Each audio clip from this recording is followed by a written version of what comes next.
నమస్కారం ఫ్రెండ్స్, ఈరోజు మన తెలంగాణ కళారత్నాలు ఈరోజు మనకు గడ్డం జలంధర్ గారని ఒక మంచి చిందు యక్షగాన కళాకారులు, రాష్ట్రంలో మంచి పెద్ద కళాకారులు వీరు. చిందు యక్షగానంలో తెలంగాణ కళారత్నాలు కళాకారుల పరిచయంలో భాగంగా వారిని మీకు పరిచయం చేస్తున్నాను. నమస్కారం జలంధర్ గారు. నమస్కారం సార్. బాగున్నారా? బాగున్నాయ్యా, మీరు బాగున్నారా సార్? నేను తెలుసా మీకు? తెలుసు సార్. మీ కళా ప్రయాణం గురించి చెప్పండి. ఇది తెలంగాణ కళారత్నాలు యూట్యూబ్ ఛానల్. అయ్యయ్యా, ఒక 1000 మంది కళాకారులను నేను పరిచయం చేస్తున్నాను. అయ్యా, ఇప్పటి వరకు ఒక 300 మంది అయినారు. మీ కళా ప్రయాణం గురించి చెప్పండి. మీ గురువు గారు ఎవరు, మీ తల్లిదండ్రులు ఎవరు, ఓకే సార్, మీరు ఏమేమి ప్రోగ్రామ్ చేశారు, ఎన్ని అవార్డులు వచ్చాయి, ఏంటి, అయ్యయ్యా, అవన్నీ చెప్పండి. మాది పల్లెసీమలో పుట్టిన సెంచార జాతుల వాళ్ళం. చిందు యక్షగానం అంటే సార్, మేము హరిజనులు ఆశించుకొని బ్రతికేవారం. హరిజనులే మా జీవనోపాధి. మా తాతలు, మా తండ్రులు, మేము కూడా హరిజనులు ఆశించుకొని బ్రతుకుతున్నాం సార్. మేము మా తండ్రులు పాత్రలు వేస్తుంటే మేము ప్రజల్లో కూకుని మా తండ్రి ప్రదర్శిస్తుంటే మేము చూసినాం సార్. చూసుకుంటా స్కూల్కి పోయి సెవెంత్ పాస్ అయినా సార్. 7th క్లాస్ చదివిన. విధి లేక మా తండ్రి మమ్మల బ్రతికించే స్థితి లేక మళ్ళీ ఈ కళారంగంలోకే మమ్మల జమ చేసిండు మా తండ్రి భిక్షాపతి, గడ్డం చిన్న భిక్షాపతి గారు మా తండ్రి. మా తల్లి యాకమ్మ. నాకు గురువు అంటే సార్ మా తండ్రి గురువు. వంశపారంపర్యం మా తండ్రి గురువు. నాకన్నా పెద్దవారు సార్ గడ్డం ధనుంజయ అనే, ఆయన కూడా ఇదే వృత్తిలో ఉన్నాడు. ఆయన స్వర్గస్థులయ్యారు మా అన్నయ్య గారు. వారి గురించి ఒక మాట చెప్పి మీ గురించి చెప్పండి. అవును సార్, మా అన్న కూడా చాలా అద్భుతమైన పాత్ర సార్. మా అన్న గడ్డం ధనుంజయ, మా తోడబుట్టిన అన్న, అద్భుతంగా సరిధీటి లేని పాత్ర సార్. ఏమేమి పాత్రలు వేస్తుండేవారు? మా అన్న కీచకుడు, కంసుడు, అర్జునుడు, బబ్రువాహనుడు, శ్రీకృష్ణుడు, తర్వాత మహందాత మహారాజు, ఇలాంటి ప్రదర్శనలు ఇచ్చి చాలా మెప్పు పొందాడు సార్. మీ గురించి చెప్పండి. నేను కూడా పాత్రలు వేస్తాను. నేను కూడా చిన్నప్పుడు హాస్య నటుడు చేసాను సార్. బఫూన్ పాత్ర వేసాను చిన్నప్పుడు. ఆ బఫూన్ పాత్ర తీసుకుంటే మా తండ్రి ప్రదర్శిస్తా అంటే, మా అన్న ప్రదర్శిస్తా అంటే వాళ్ళు ఎట్లా నటిస్తారు ఏం కథ అని చూసుకుంటా నేను కూడా మా అన్న స్వర్గస్థులైన తర్వాత నేను ఈ పాత్రకు మళ్ళీ. మీ వయసు ఎంత ఇప్పుడు? నాది 47 అనుకుంటా సార్. 47. నేను కూడా ఇలాంటి పాత్ర అర్జునుడు, కృష్ణుడు, భీముడు, కీచకుడు, రావణాసురుడు, మహిరావణుడు, ఆంజనేయుడు, ఇలాంటి పాత్రలు మా తండ్రిలో చూసి నేను ఫోటో ఒకసారి చూపెట్టుకున్నాను. నేను చూసుకున్నాను. మొన్న ఇది ఎల్లమ్మ షూటింగ్ సినిమాలో వేణుమాధవ్ గారు ఫోన్ చేశారు మాకు. అశోక్ మూవీస్ సార్ ఫోన్ చేస్తే అక్కడికి పోయాను. ఇలాంటి పాత్ర కూడా వహించాను సార్. వెరీ గుడ్, బాగుంది, చాలా బాగుంది. ఇది కీచుకుని పాత్రగా వహించాను. చాలా పాత్రలు వహించాను. నాకు 3 ఆడపిల్లలు, 1 కొడుకు సార్. ఎన్ని సంవత్సరాల నుంచి లైన్లో ఉన్నారు మీరు? నేను కనీసానికి 18 సంవత్సరాలు నేను స్టార్ట్ చేసాను సార్ ఈ వృత్తిని.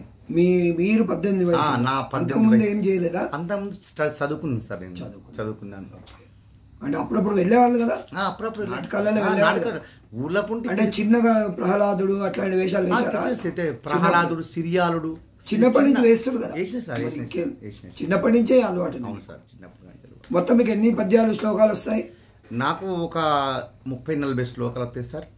ఒక 100 పద్యాల దాకా పాడతారు సార్. 100 పద్యాలు పాడతారు.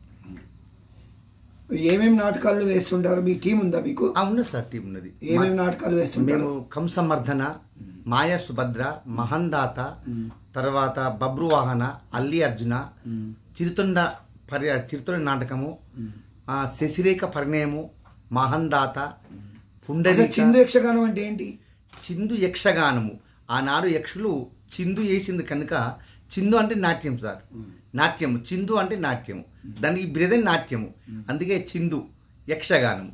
యక్ష అంటే దేవతలు ఉండేటువంటి పాత్రలు వేసి చిందు వేసేవాళ్ళం కనుక చిందు యక్షగానం అని మాకు పేరు కట్టింది సార్. మంచి విశదీకరణ బాగా చేశారు, తాత్పర్యం బాగా చెప్పారు. మీకు ఇంకా ఏమేమి అవార్డులు వచ్చాయి ఇప్పటివరకు? నేను ఇప్పటివరకు సార్ నేను మండల స్థాయిలో తీసుకున్నాను, జిల్లా స్థాయిలో తీసుకున్నాను, రాష్ట్ర స్థాయిలో, అంటే కొంత గవర్నమెంట్ కాకుండా కూడా ప్రైవేటు నంది అవార్డు కాబట్టి తీసుకున్నాను సార్. తీసుకున్నారా? తెలంగాణ ఉద్యమ కళాకారుడు నంది అవార్డు తీసుకున్నాను. తెలంగాణ ఉద్యమంలో కూడా పాల్గొన్నారు? పాల్గొన్నా సార్. మీ ఊరేది? మా ఊరు పాలకుర్తి మండలము, దర్దేపల్లి గ్రామము. దర్దేపల్లి. దర్దేపల్లి. ఓకే. ఎక్కడెక్కడ ప్రోగ్రామ్ చేశారు ఇప్పటి వరకు? నేను చాలా ప్రతి రాష్ట్రం చేసిన సార్ ప్రోగ్రాంలు. చెప్పండి, జిల్లాల ఎక్కడ? చేశాను సార్. ఎక్కడెక్కడ చేశారు? ఇక్కడ నేను హర్యానా చేసిన సార్ ప్రోగ్రామ్. ఓకే. హర్యానా తర్వాత బీజర్ సార్. ఓకే. కర్ణాటకలో చేశాను ప్రోగ్రామ్. తర్వాత మన ఈ జిల్లాలో పంటే తిరుపతి చేశాను. ఢిల్లీ వెళ్ళారా? ఢిల్లీతో వెళ్ళాను సార్. ఢిల్లీ వెళ్ళాను. ఢిల్లీ ఇతర రాష్ట్రాలు ఎక్కడెక్కడ చేశారు? ఆంధ్రప్రదేశ్లో మన ఆంధ్రప్రదేశ్ ఉమ్మడి ఆంధ్రప్రదేశ్ సార్. పాత ఆంధ్రప్రదేశ్లో ఇప్పుడు కొత్త తెలంగాణలో ఎక్కడెక్కడ చేశారు? మన విజయవాడలో చేశాను. తర్వాత వరంగల్, హైదరాబాదులు, ఇటువంటి సార్ మన కరీంనగర్. మీ టీం ఉందా? ఉండదు సార్. ఎంతమంది ఉంటారు మీకు? మేము 15 మంది ఉండదు సార్. మొత్తం ఏమేమి నాటకాలు వేస్తారు మీరు? మేము ఇప్పుడు చెప్పాను కదా, మాయ సుభద్ర అని చెప్పాను మొత్తం. ఓకే.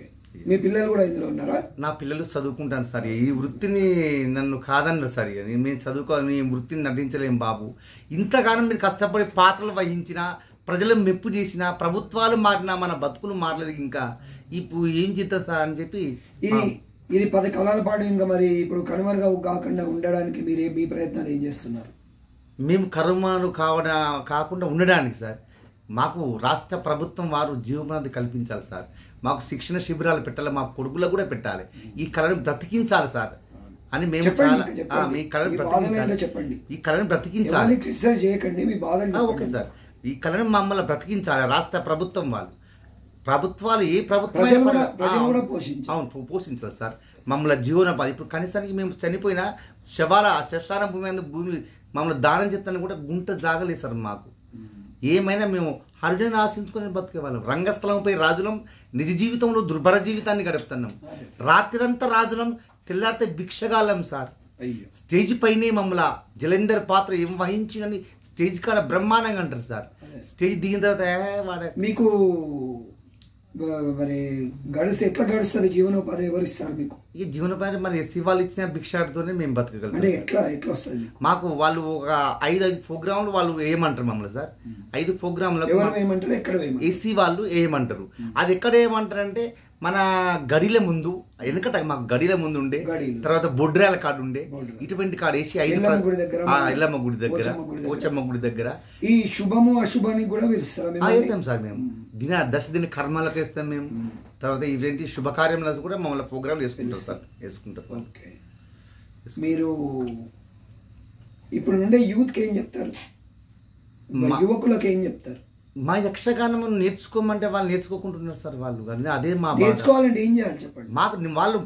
మా పిల్లలు నేర్చుకోవాలంటే మాకు జీవనోపాధి కల్పించాలి.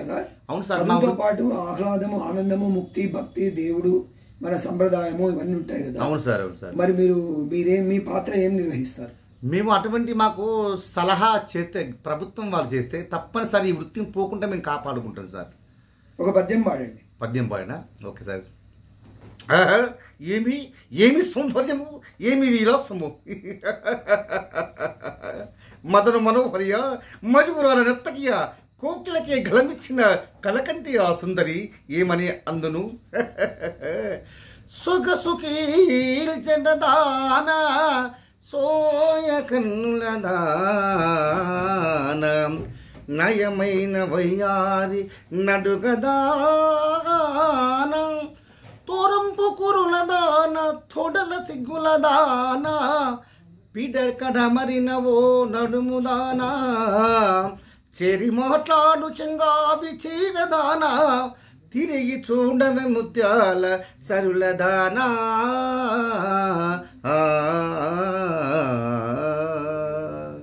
పౌరాణిక నాటకానికి చిందు యక్షగానానికి తేడా ఏంటి?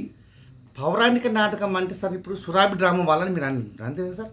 సురాబి వాళ్ళను బ్రతికించడానికి రాష్ట్ర ప్రభుత్వం వారు నడిబొడ్డున వాళ్ళకు ఒక ప్రాంగణం ఏర్పాటు చేసింది సార్ సురాబి డ్రామాని.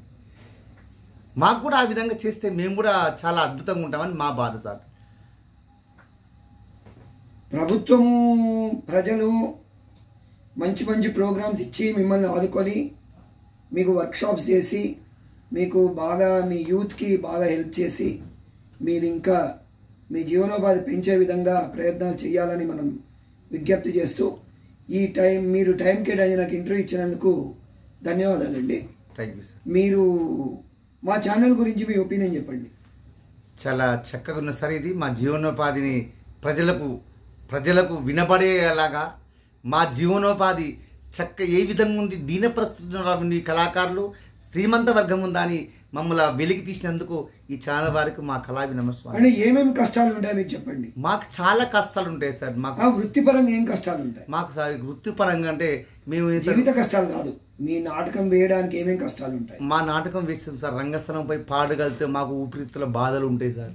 తర్వాత ఈ కిడ్నీలకు బాధలు ఉంటాయి. కొంత ఆల్కహాల్ సేవించడం వల్ల మాకు చాలా రోగాలు సంభవిస్తాయి. ఇటువంటి రాకుండా మేము ఒక విధానంగా బ్రతికే విధానంగా మమ్మల్ని మీరు అందరూ మనకు కల్పించాలని మేము కోరుకున్నాము సార్.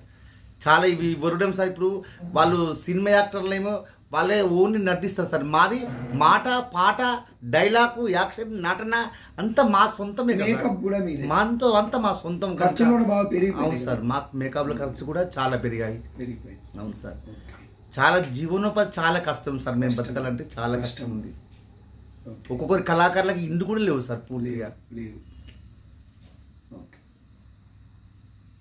ధన్యవాదాలండి. Thank you sir. మీరు మా ఛానల్కి నేను అడగంగానే ఇంటర్వ్యూ ఇచ్చినందుకు ధన్యవాదాలు. ఓకే ఫ్రెండ్స్, వీరు మంచి కళాకారులు. వీరు చాలా చిందు యక్షగానం అంటే మన తెలంగాణ రాష్ట్రంలో ప్రతి జిల్లాలో ఉంటుంది. చిందు యక్షగానము వీరు వృత్తి కళాకారులు. వీరిని మనము పెంచి పోషించాలి, వీరిని బ్రతికించాలి. ఇంకొక 50 ఏళ్ళు వీళ్ళు మన కళ్ళ ముందు కదలాడి వాళ్ళ టాలెంట్ను మనకు చూపిస్తూ మనను ఆనందింపజేస్తూ వారు కూడా జీవనోపాధి పొందుతూ ఈ రాష్ట్రాన్ని ఈ దేశాన్ని సుభిక్షంగా ఉంచాలని కోరుకుంటూ మీ అందరికీ నా నమస్కారాలు. I'm Raghunandan, signing off yours Raghunandan. Thank you. నమస్కారం.